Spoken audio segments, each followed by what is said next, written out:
अस्सलाम वालेकुम नाज़रीन, कल्याण न्यूज़ में भली कार मां आहियां गुलाम मुस्तफ़ा सोलंकी। नाज़रीन, समूरे मुल्क में अॼु अलामा इक़बाल जो 146हों योम पैदाश मल्हायो पियो वञे।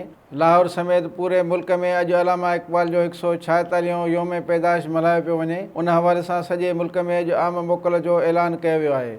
हकीम अलमत जो लक़ब माणींदड़ अलामा मोहम्मद इक़बाल नौजवाननि में अॻियां वधण जो जज़्बो पैदा कयो ऐं क़ौम खे बेदारी जो सबक़ ॾिनो। अलामा इक़बाल पंहिंजी शाइरी ज़रिए मुस्लमान उम्मत खे यकजहती जो पैगाम ॾिनो। योम इक़बाल जे हवाले सां अॼु सुबुह लाहौर में मज़ार इक़बाल ते गार्ड जी तब्दीली जी पुरवकार तक़रीब खां अलावा सॼे मुल्क में ख़ुसूसी तक़रीबूं मुनक़द कयूं पियूं वञनि। अलामा इक़बाल 20वीं सदी जो अज़ीम शाइर, मुनसिब, कानूनदान, सियासतदान ऐं तारीख़ पाकिस्तान जे अहम शख़्सियतुनि मां हिकु हो।